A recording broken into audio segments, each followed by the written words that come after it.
벌써 이제 소요리 문답의 가장 마지막 이제 질문을 우리가 함께 보고 있습니다.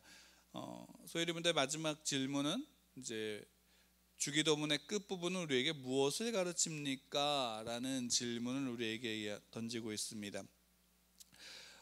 주기도문의 끝 부분은 우리에게 이것을 가르치고 있다라고 답하는 것의 내용이 나라와 권세와 영광이 있사옵나이다 아멘이라는 주기도문의 끝부분은 기도할 때 오직 하나님으로부터 용기를 얻을 것을, 그리고 우리의 기도에서 나라, 권세 그리고 영광을 그분께 돌리면서 그분을 찬양할 것을 우리에게 가르칩니다. 그리고 우리는 우리의 소원의 증거로 또 상달의 보장으로 아멘이라고 합니다 라고 이렇게 답하고 있습니다.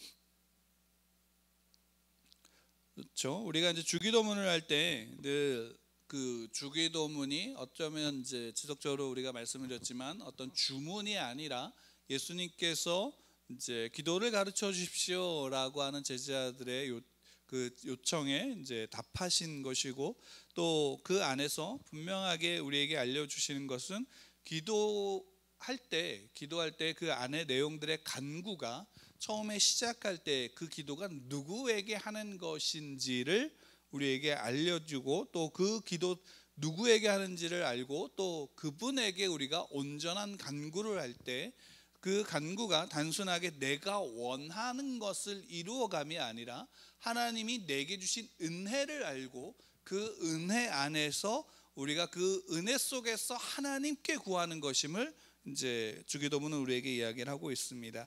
마지막 역시 시작을 이제 우리의 기도의 대상이 하나님이심을, 그리고 그 하나님이 나와 어떤 관계인가 아버지이시다라는 사실을 이야기를 하고, 마태복음 그 6장 13절 마지막에 예수님께서는 나라와 권세와 영광이 아버지께 영원히 있사옵나이다 하고 이제 고백을 하고 있습니다. 역시 마찬가지죠.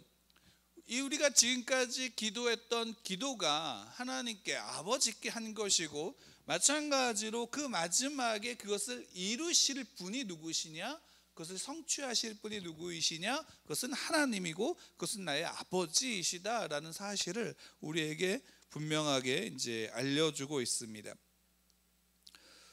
그러니까 우리가 기도를 하고 주 앞에 간구했다라는 사실은 결국 내가 어떤 필요를 위해서, 내게 어떤 일용할 양식이든지 또는 내가 시험에 들게 하지 않게 해달라는 간구이든지 어떤 것이든지 결국 그 기도는 우리가 누구에게 한 것이냐, 하나님께 했고 아버지에게 했다면 결국 그 아버지께서 그 자녀가 기도한 바를 어떻게 해요?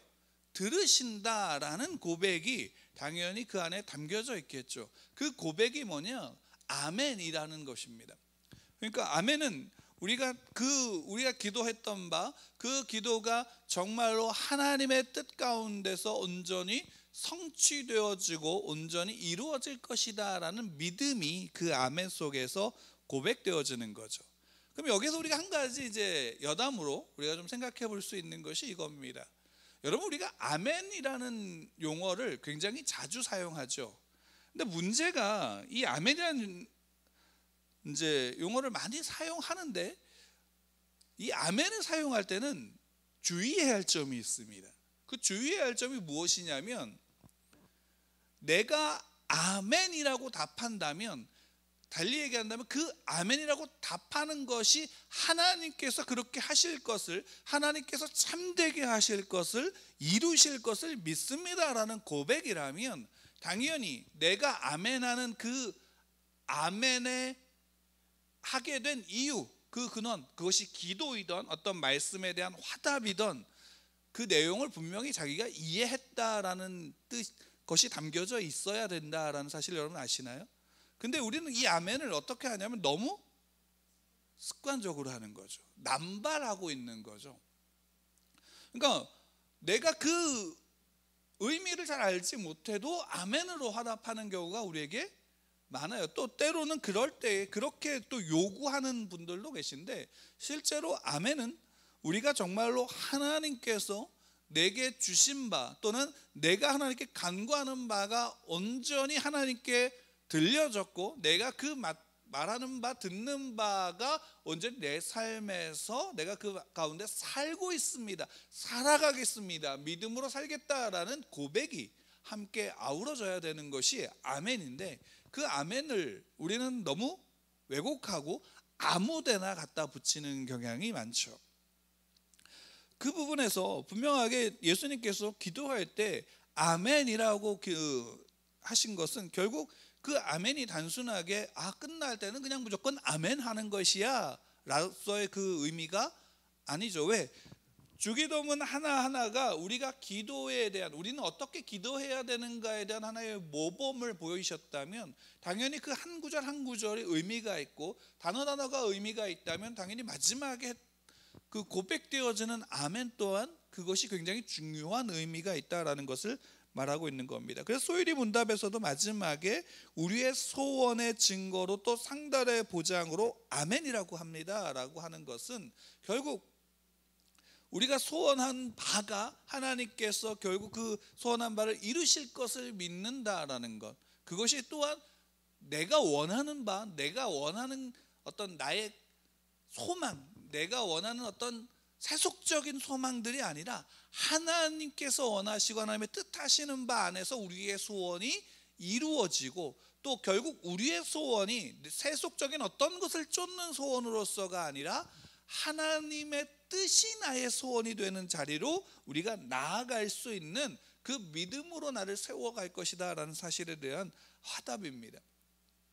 그리고 그 화답 속에서 우리는 늘 또한 그렇다고 해서 우리가 필요한, 우리의 삶에서 필요한 어떤 문제에 대한, 어떤 시험에 대한 것들에 대해서 간구하지 말아야 되는 게 아니라 결국 그 모든 문제가 하나님 뜻 안에서 해결되어질 수 있기를 소망하는 믿음이 우리 가운데 있어야 되고, 그 믿음으로 우리가 기도할 때에 우리는 그것이 시험이든 어떤 문제든 어떤 상황 속에 있던 어떤 상황 가운데 처해 있던 그것을 넘어갈 수 있는 힘을 하나님께서는 우리에게 허락하시고 또 그것을 능히 이길 수 있도록 우리를 인도하신다라는 사실을 우리가 알아야 되는 것이고 그것이 우리에게 필요합니다. 오늘 이 소일의 문답에서 우리에게 알려주고 있는 바, 가르쳐주고 있는 바가 그것이고, 예수님께서 우리에게 가르쳐주신 기도 속에서 그것을 우리에게 알려주고 예수님은 계신 겁니다. 근데 실제로 여기에서 우리가 한 가지 이제 주기도문이 이제 13절까지 되어져 있는데, 그 이후에 14절 15절을 보면 이제 무엇을 이야기하냐면, 너희가 사람의 잘못을 용서하면 너희 하늘 아버지께서도 너희 잘못을 용서하시려니와 너희가 사람의 잘못을 용서하지 아니하면 너희 아버지께서 너희 잘못을 용서하지 아니하시리라 라고 해서 주기도문을 예수님께서 이렇게 기도해 라고 알려주신 주기도문, 그 예수님께서 가르쳐주신 그 기도문 다음에 또 이어서 나오는 게, 다시 한번 반복되어지는 게 어떤 문제냐면 용서에 대한 문제죠. 그죠? 그러니까 결국 여기서 우리가 한번 좀 생각해 볼 때 우리가 기도해야 되는 가장 중요한 부분 중에 하나가 뭐냐면 죄에 대한 문제입니다. 죄가 어떤 것인지 알고 그로 말미암아 내 죄가 이것이다라는 사실을 주 앞에 회개할 때에 그것이 하나님께서 예수 그리스도의 십자가의 피로 복음으로 말미암아 우리를 깨끗게 하고 그분의 의를 우리에게 전가하심으로 말미암아 우리가 죄 가운데 사는 게 아니라 의롭게 거룩함 가운데 살아갈 수 있도록 우리를 인도하셨죠. 그럼 그 가운데서 이 땅에 살지만 아직까지 온전함 가운데 거하지 못한 그리스도인들, 하나님의 자녀들이 이 땅에서 살 때 가장 그 삶 가운데 부딪히게 되는 관계 속에서의 문제가 뭐냐면 용서에 대한 부분인 겁니다. 내가 용서를 해주든지 아니면 내가 용서를 받아야 되든지 우리는 늘 어떤 부분 가운데는 용서에 대한 문제가 우리의 삶에 늘 끼어져 있고, 그러 말미암아 그 관계 속에서 또는 그것이 개인과 개인일 수도 있고 어떤 개인과 공동체일 수도 있고 공동체 간의 어떤 것일 수도 있습니다. 더 크게는 나라일 수도 있죠. 어떤 국가적인 부분에서, 그런 부분에서의 어떤 관계 속에 있는 여러 문제들이 있습니다. 근데 중요한 것은 이겁니다. 우리가 정말로 이 속에서 내가 용서할 수 있는 힘이 내게 있는가라는 사실이죠. 우리가 여기에서 이제 14절에도 우리가 이제 주기도문 안에서도 분명히 이제 12절에 양식을 구하고 그 다음에 12절에 우리가 우리에게 죄 지은 자를 사하여 준 것 같이 우리의 죄를 사하여 주시옵고라고 이제 고백하고 있는데, 그러면 이제 지난번에 우리가 말씀드렸다시피 이것이 단순하게 어떤 논리적으로 내가 누군가를 용서해 줘야지 내가 용서받는다라는 의미가 아니라 이미 하나님이 우리에게 용서할 수 있는 힘, 용서해 주셨기 때문에 용서할 수 있는 힘이 있고, 또 예수 그리스도께서 우리를 이미 용서하셨다라는 그 사실 속에서 우리는 내게 죄 지은 자 또한 어떻게 하면 용서할 수 있다라는 사실이죠. 그러니까 내가 예수님을 믿습니다, 내가 예수를 믿고 구원받았습니다 라고 한다면 우리는 당연히 어떤 자리로 나가야 되냐면 내게 잘못한 사람에 대해서 용서할 수 있는 자리로 나가야 되는데, 그 부분에서 이미 용서를 받은 자로서의 용서할 수 있는 힘이 우리 안에 있어요, 없어요? 있다라는 사실을 알려주시는 겁니다. 그렇기 때문에 그 예수님의 의가 우리에게 덧입혀짐으로 우리는 누구를 용서할 수 있고, 또한 담대히 나아가서 어떻게 하냐면 내가 잘못한 것에 대해서 용서를 구할 수도 있게 되어지는 겁니다. 그리고 결국 우리 안에서의 모든 문제들 대부분 그것이 다 모두 다라고 일반화시킬 수도 없지만 대부분 우리 안에서 우리가 겪게 되어지는 고통들이 어떤 단순하게 조금 더 본질적으로 들어간다면 인간관계나 또는 어떤 단체와의 관계 속에서 어그러진 부분들 때문에 우리가 상처받고 그것 때문에 용서하지 못하는 부분들이 우리 안에 많죠. 그런 부분이 우리가 일반적으로 많습니다. 그게 요즘 세대에 이제 그 최근에 대통령 선거를 하면서도 그 부분이 젊은이들한테는 굉장히 중요한 문제 가운데 대두되는 것들 중에 하나가 뭐냐면 공정이라는 단어입니다. 그러니까 공정해야 된다라는 것, 자기가 공정하게 경쟁을 해서 공정한 어떤 결과를 대한 어떤 혜택을 받아야 되는데 그렇지 못한 것에 대해 사람들이 분노하고 젊은이들이 분노하는데, 그것이 단순하게 사람과의 관계도 있지만 그것은 어떻게 본다면 국가와의 관계 속에서의 상처죠. 근데 그런 문제들을 해결하고자 하는 부분들이 있지만 실제로 그것도 우리 안에 어떤 부분이 있냐면 그런 문제들을, 불합리한 것들을 해결해 나가야 되기도 하지만 그것에 얽매여서 그 상처와 그 소위 말한다면 상처 속에서 용서하지 못하는 것으로 얽매여진다면 오히려 그것을 주장하는 내가 왜곡될 수도 있게 되어지는 겁니다. 하나님이 우리에게 말씀하시는 것은 이 땅에서 모든 사람들이, 이 세상에서 예수를 믿는 사람들이 다 많아지면, 예를 들어서 대한민국이 다 예수님을 믿으면 이 나라가 공정해질까? 라고 묻는다면 실제로 그렇게 되지 않습니다. 왜? 이 땅에서는 온전한 하나님의 나라가 이루어질 수 없습니다. 왜? 예수님을 믿고 구원을 받았다라고 믿음으로 고백하고 있는 모든 사람들 또한 이 땅에서는 아직 불완전하기 때문이고, 그 불완전한 가운데 있는 사람들의 공동체나 모습 속에서는 문제들이 또 상처들이 그 가운데 생기기 때문입니다. 그렇기 때문에 우리는 늘 이 간구 속에서 무엇을 구함이 우리 가운데 필요하냐면 우리가 우리에게 죄 지은 자를 용서하여 줄 수 있는 자리로 나아갈 수 있는 힘이 늘 우리 안에 있음을 믿지만 또한 그 자리에 나아갈 수 있도록, 실제로 용서할 수 있는 자리로 나아갈 수 있도록 늘 도우심을 구해야 할 필요가 있는 겁니다. 그 부분이 해소가 되어지면 우리는 오히려 어떤 면으로는 더 건설적으로 우리의 삶을 살아갈 수 있는 자리로 나아갈 수 있게 되어진다라는 사실입니다. 예수님이 말씀하시고 예수님이 우리에게 가르쳐 주신 바는 그것입니다. 그리고 결국 이것은 우리 믿는 자의 간구는 역사하는 힘이 크다라고 할 수 있는 것은 뭐냐면 예수 그리스도께서 그 의를 우리에게 덧입혀 주신과 함께 하나님의 보좌 우편에서 우리를 위해서 중보하고 계시기 때문입니다.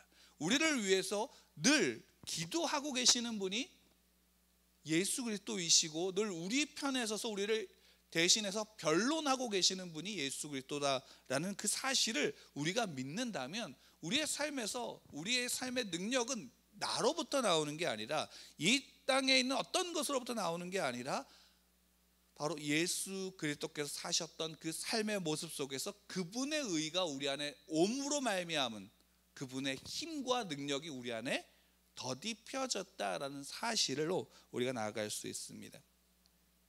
여러분, 우리가 누구인가라는 사실은 기도에서 분명하게 드러나야 됩니다.